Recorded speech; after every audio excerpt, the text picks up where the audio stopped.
Hello everyone, कैसे हैं आप लोग। आप सभी का एनसीईआरटी सीरीज में स्वागत है। जैसा कि आप जानते हैं कि मैंने कॉम्प्लेक्स नंबर का एक्सरसाइज 5.1 पूरा क्लियर कर दिया था, थ्योरी विद क्वेश्चन। आज हम एक्सरसाइज 5.2 क्लियर करने आ रहे हैं और 5.2 में हमारे पास ये 3 टॉपिक है दोस्तों। पहला है मॉडुलस। मॉडुलस की चर्चा पिछले भी वीडियो लेक्चर में हुआ है, आज भी होगी दोस्तों। दूसरा है आर्गुमेंट और तीसरा हमारा सर है पोलर फॉर्म। इसको पहले थ्योरी पढ़ेंगे, सभी क्वेश्चन को करेंगे दोस्तों। टेंशन लेने की बिल्कुल जरूरत नहीं, आप घर बैठे आराम से सभी क्वेश्चंस को बढ़ा सकते हैं सर। चलिए सबसे पहले मॉडुलस की चर्चा करते हैं दोस्तों। किसकी चर्चा हम लोग करने जा रहे हैं? मॉडुलस ऑफ कॉम्प्लेक्स नंबर का है ना। किसकी? Modulus of complex number. Modulus की को आप शॉर्ट में मॉड भी बोलते हैं। इसमें होता क्या है, सबसे पहले वी नो दैट, आप क्या जानते हैं? वी नो दैट, आप जानते हो सर, z बराबर यानी कॉम्प्लेक्स नंबर बराबर क्या जानते हो? x प्लस क्या आई वाई, राइट। मॉड जब निकालने की बातें होती है सर, तो that is modulus of z बराबर फॉर्मूला होता है under root x square plus y square. यही हमारा फॉर्मूला किसको है? किसको निकालने के लिए?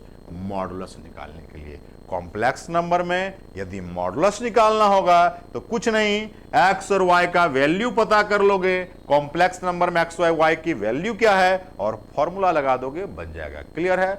ये हमारा था मॉडुलस ऑफ कॉम्प्लेक्स नंबर। अब देखो क्या होता है सर, आर्गुमेंट की चर्चा। किसकी चर्चा करेंगे सर? आर्गुमेंट की। क्वेश्चन भी मैं कराऊंगा, टेंशन नहीं लेना है दोस्तों, है ना। अब देखिए सर, दूसरा है आर्गुमेंट। आर्गुमेंट को समझने के लिए दोस्तों थोड़ा सा आपको पेशेंस की जरूरत होती है।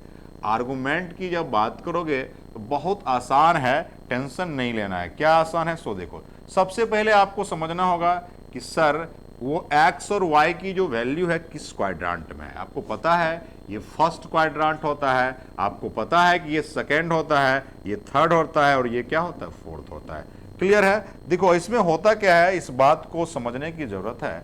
इसमें एक्स वाई जो होता है प्लस प्लस होता है। क्या होता है? प्लस प्लस होता है। इसमें एक्स वाई जो होता है सर माइनस माइनस होता है, राइट। क्लियर है? ठीक है। और इसमें अगर एक्स वाई की बात करोगे सर तो एक्स हमारा माइनस होता है, वाई हमारा प्लस। इसकी बात करोगे तो एक्स वाई की बात, एक्स हमारा इधर प्लस होता है और वाई माइनस होता है ना। क्लियर है? ये हमारा एक्स होता है, ये एक्स डैश होता है, ये वाई होता है और ये वाई डैश होता है। देखो एक मजे की बात ये है कि देखो एक दूसरे का अपोजिट है। देखो अच्छे से, तो है अपोजिट। ये प्लस प्लस तो ये माइनस माइनस, इधर माइनस प्लस है तो प्लस माइनस। क्लियर है? देखो एक दूसरे का अपोजिट है। क्लियर है? अब देखो क्या होता है सर, एकदम आराम से समझेंगे चीजों को। समझने के लिए आपको फर्स्ट क्वाड्रेंट में आर्गुमेंट की बात करोगे सर तो वो डिसाइड करता है, कौन डिसाइड करता है? एक्स वाई की वैल्यू, राइट। अगर हमारा एक्स और वाई दोनों का वैल्यू प्लस है, इसका मतलब फर्स्ट क्वाड्रेंट में है, तो ये जो होता है अल्फा होता है। अल्फा निकालने के लिए कुछ नहीं, फार्मूला है टेन अल्फा बराबर फार्मूला होता है वाई वाई क्या होता है? एक्स। वाई वाई एक्स होता है। क्लियर है? ये वाई और एक्स जो है इसका साइन का प्रयोग यहां नहीं करेंगे। साइन का प्रयोग सिर्फ हम क्या क्वाड्रेंट पता करने के लिए करते हैं। तो यहां होगा माइनस अल्फा। फोर्थ में देखो उसका ठीक reverse, minus alpha plus alpha minus alpha. इसकी बात करोगे तो आपका होता है पाई माइनस अल्फा। क्या होता है? Pi minus. इसका क्या होता है? Alpha minus pi. देखो याद करना कितना आसान था दोस्तों। देखो ये अल्फा था, ये माइनस अल्फा था, ये पाई माइनस अल्फा है, अल्फा माइनस पाई है। ये आपका देखो आराम से, ये आपका ये इसका रिवर्स है, ये इसका रिवर्स है। क्लियर है? अब देखो हम क्वेश्चन बताएंगे तब आपको समझ में आएगा आर्गुमेंट क्या होता है। क्लियर है?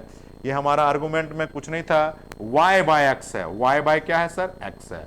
y बाय एक्स को करने के लिए इस चीजों को समझने की जरूरत है। y बाय एक्स इसलिए है, यहां पर साइन का प्रयोग कदापि नहीं करोगे। हम कुछ क्वेश्चन पहले बनाएंगे और इसको कंप्लीट करते हैं, उसके बाद हम लोग पोलर फॉर्म पर जाएंगे। क्लियर है? चलिए हमारे पास देखो क्वेश्चन आ चुका है। क्वेश्चन आपके हमारे पास है, देखो क्या क्वेश्चन है समझिएगा, है ना। क्वेश्चन देखो हमारे पास है एक्सरसाइज 5.2 का पहला और दूसरा जो सवाल है, फर्स्ट और सेकंड जो सवाल है दोस्तों, वो हमारा इसमें बोला गया है मॉडुलस निकालना है और आर्गुमेंट निकालना है। पहला और दूसरा सवाल में क्या निकालना है, मॉडुलस और आर्गुमेंट। देखो सबसे पहले क्वेश्चन नंबर 1 की चर्चा करेंगे सर। देखो पहले गिवन हमारे पास x की क्या वैल्यू दी गई है, x की वैल्यू की बात करोगे -1 है, y की वैल्यू बात करोगे -√3। क्लियर है। देखो ज्यों ही ऐसी बातें आई तो क्लियर हो गया ये सर किस क्वाड्रेंट में है, थर्ड क्वाड्रेंट में। क्लियर है, कोई दिक्कत नहीं है, थर्ड क्वाड्रेंट में है। देखो सबसे पहली बात, अगर बोलेगा मॉडुलस निकालने के लिए, क्या निकालने के लिए, मॉडुलस निकालने के लिए, तो हमारे पास फॉर्मूला पढ़ाया गया है x² + y²। क्लियर है। हम देख सकते हो सर कि -1 का स्क्वायर प्लस -√3 का होल स्क्वायर। अब देखो इसको कैलकुलेट करके क्या आ जाएगा बताइए सर, 1 आ जाएगा, √3 का स्क्वायर 3 हो जाएगा और हमारा 4 आ जाएगा और आंसर हमारा 2 आ जाएगा। मॉडुलस हमारा क्या आ गया, 2 आ गया। क्लियर है। अब देखो, अब ये थर्ड क्वाड्रेंट में था, थर्ड क्वाड्रेंट आर्गुमेंट के लिए बहुत जरूरत है। किसके लिए, आर्गुमेंट के लिए। देखो आर्गुमेंट में हमने बताया अभी tan अल्फा बराबर क्या होता है दोस्त, y क्या होता है, x। क्लियर है। देखो y की वैल्यू क्या है, √3। अब देखो और x की वैल्यू क्या है, 1। अब यहां पर एक सवाल उठता है सर, क्या सवाल उठता है, समझोगे बात को, है ना। सवाल ये उठता है सर, ये माइनस माइनस दोनों था, ये सिर्फ थर्ड क्वाड्रेंट जानने के लिए था। यहां पर माइनस का प्रयोग आप नहीं करोगे सर, है ना। इसलिए नहीं करोगे क्योंकि माइनस से हमें पता चल गया कि थर्ड क्वाड्रेंट है और थर्ड क्वाड्रेंट का रूल लगा देंगे, तो अब इसका मतलब आ गया क्या, √3 आ गया। अब बताओ 10 कितना का मान √3 होता है, ये बात आपको बताना पड़ेगा दोस्त। कमेंट कीजिए फटाफट, बताइए 10 आपका क्या √3 का मान कितना होता है, फटाफट बताओ सर।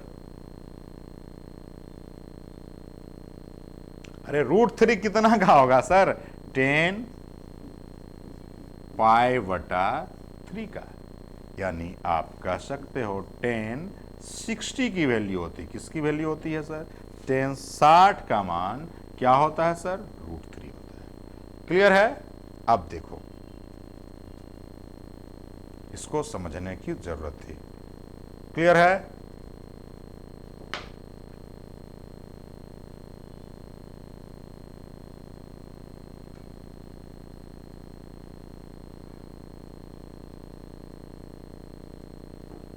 अब देखो, अब हमारा क्या है कि हमने बोला कि आर्गुमेंट में जब थर्ड क्वाड्रेंट का रूल है, ये किस क्वाड्रेंट की बात होगी, थर्ड क्वाड्रेंट का। तो थर्ड क्वाड्रेंट का कुछ कंडीशन आपको मैंने पढ़ाया था, अभी जस्ट देखिएगा, आपने पढ़ा था कि थर्ड क्वाड्रेंट में यदि रहता है तो इसका क्या रूल था, अल्फा माइनस पाई। क्लियर है। अल्फा का वैल्यू क्या आया है, देखो यहां पर हमारा आया है π/3 माइनस पाई, एलसीएम लो 3 हो जाएगा, ये हो जाएगा π-3π और आंसर आ जाएगा -2π/3। ये हमारा क्या निकलेगा, आर्गुमेंट। क्लियर है। कुछ नहीं करना था दोस्त, मैंने जो बोला अब उसको समझिएगा, ये वैल्यू आपको पता होनी चाहिए तभी आप बना सकते हो। ठीक है। क्वेश्चन नंबर 2 की ओर चलते हैं। फिर देखिए, ये इसलिए रूल लगाना पड़ा क्योंकि मैंने अभी पढ़ाया है कि थर्ड क्वाड्रेंट में रहेगा तो यही होगा। चलिए क्वेश्चन चले आगे, क्वेश्चन नंबर 2 पर। चलो, मॉडुलस सीख गए और आप आर्गुमेंट भी सीख गए। चलो क्वेश्चन नंबर 2 की जब बात होती है, क्वेश्चन नंबर 2 में हमारा गिवन क्या दिया है, गौर से देखो सर। x की वैल्यू -√3, y की वैल्यू 1 है, देखो अच्छे से। अब देखो ये किस क्वाड्रेंट में है, x माइनस में है, y प्लस में है, इसका मतलब इस किस क्वाड्रेंट में है, सेकेंड क्वाड्रेंट में है ना। अब सबसे बड़ा सवाल यहां उठता है सर, मॉडुलस अगर निकालना होगा तो कुछ करना है, बताओ। मॉडुलस बराबर क्या हो जाएगा, -√3² + 1 का स्क्वायर। कुछ नहीं करोगे, हमारा हो जाएगा 3 + 1 यानी √4, ये हमारा आ जाएगा कितना, 2। ये हमारा मॉडुलस निकल गया। अब देखो ये सेकेंड क्वाड्रेंट में, इसको समझने की चीजें हैं। सेकेंड क्वाड्रेंट में हमने आपको पढ़ाया वो रूल याद रखिएगा। सेकेंड क्वाड्रांट में है। अब देखो सबसे पहले तो टेन अल्फा लगाओगे, टेन अल्फा बराबर क्या होता है, वाई बाई एक्स। क्लियर है, y की वैल्यू क्या है, 1y√3। फिर देखो यहां हमने माइनस छोड़ दिया, माइनस छोड़ना पड़ेगा क्योंकि आप सेकेंड क्वाड्रेंट का रूल लगा रहे हो, है ना। अब देखो ये कितना का वैल्यू है भैया, ये हमारा 10 कितना का है, π/6 की वैल्यू है। कितना, 10 π/6 मतलब 10/30 की वैल्यू है। अब बताओ सर, अभी जस्ट आपने पढ़ा है किसके लिए, सेकेंड क्वाड्रांट के लिए क्या रूल पढ़ा है, आपने पढ़ा है अल्फा माइनस अल्फा, है ना। पाई की वैल्यू है ही, अल्फा का वैल्यू कितना आ गया, π/6 आ गया। कैलकुलेट कर दो, 6 हो जाएगा और ये 6π माइनस पाई, आंसर हो जाएगा 5π/6। यही हमारा क्या है, आर्गुमेंट है। क्लियर है, कमेंट कीजिए फटाफट फटाफट बताइए सर, क्लियर है। चलो, ये हमारा था पोलर फॉर्म, सॉरी आर्गुमेंट और मॉडुलस। ये सब जो क्वेश्चन है 3 नंबर से 8 नंबर, ये सर किस पर है, पोलर फॉर्म पर। किस पर है सर, पोलर फॉर्म पर क्वेश्चन है। पोलर फॉर्म के लिए हम आगामी आपके बीच आएंगे। हमने अभी क्वेश्चन नंबर 1 और 2 कराया, फिर से एक बार समझा देता हूं क्या हमने कहा, इस बातों को समझने की जरूरत है। क्लियर है, हमने सबसे पहले बोला अगर आर्गुमेंट निकालना है दोस्तों, क्या निकालना है, आर्गुमेंट निकालना है, तो कुछ नहीं करोगे सर। आर्गुमेंट निकालने के लिए मैंने बोला सबसे पहले देखोगे किसका वैल्यू, सीधा सीधा value of x and y, और एक्स वाई का वैल्यू देखने के बाद डिसाइड करोगे कि वो किस क्वाड्रांट में है।